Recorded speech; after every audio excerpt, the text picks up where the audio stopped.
रुठल हुयासीं भला हुयासीं ठहिया आहियूं त ॾचो थी वियो आहे। रुठल हुयासीं भला हुयासीं ठहिया आहियूं त ॾचो थी वियो आहे। वरी ज़मानो थी वियो आहे दुश्मन माण्हू छिनण जूं सलाहूं पिया कनि। वरी ज़मानो थी वियो आहे दुश्मन माण्हू छिनण जूं सलाहूं पिया कनि। हू बि कननि जो कचो थी वियो आहे। रुठल हुयासीं भला हुयासीं ठहिया आहियूं त ॾचो थी वियो आहे। रुठल हुयासीं भला हुयासीं ठहिया आहियूं त ॾचो थी वियो आहे।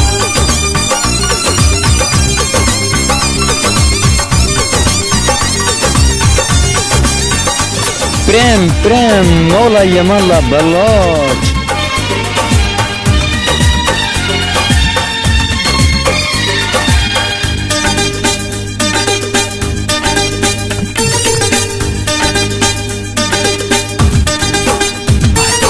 रुसण जो हिकिड़ो ई सूर हो पर हाणे वेठो मां सोचां थो हर हर। रुसण जो हिकिड़ो ई सूर हो पर हाणे वेठो मां सोचां थो हर हर। मूंखे लॻे थो पियो शक इहो ई शायदि ॿियनि सां सचो थी वियो आहे। रुठल हुयासीं भला हुयासीं ठहिया आहियूं त ॾचो थी वियो आहे। रुठल हुयासीं भला हुयासीं ठहिया आहियूं त ॾचो थी वियो आहे।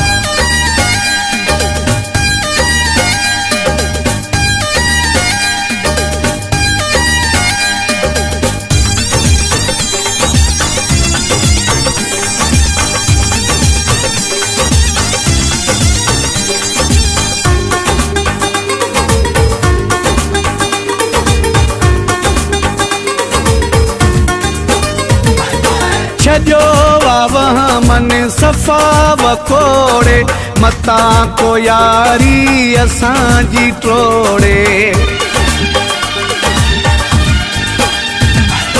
छजो वाह मन सफ़ा वकोड़े मता को यारी असांजी टोड़े। अॻे मुखालिफ़ थोरा हुया हाणे पहिरीं ज़मानो सॼो थी वियो आहे। रुठल हुयासीं भला हुयासीं ठहिया आहियूं त ॾचो थी वियो आहे। रुठल हुयासीं भला हुयासीं ठहिया आहियूं त ॾचो थी वियो आहे।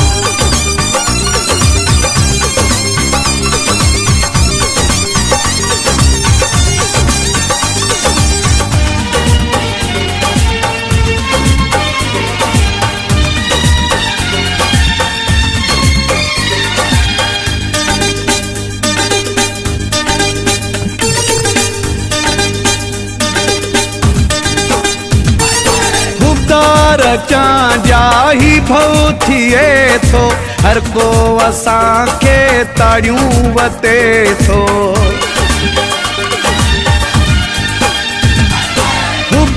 रचां जाही भव थिए थो हर को असांखे ताड़ियूं वते थो।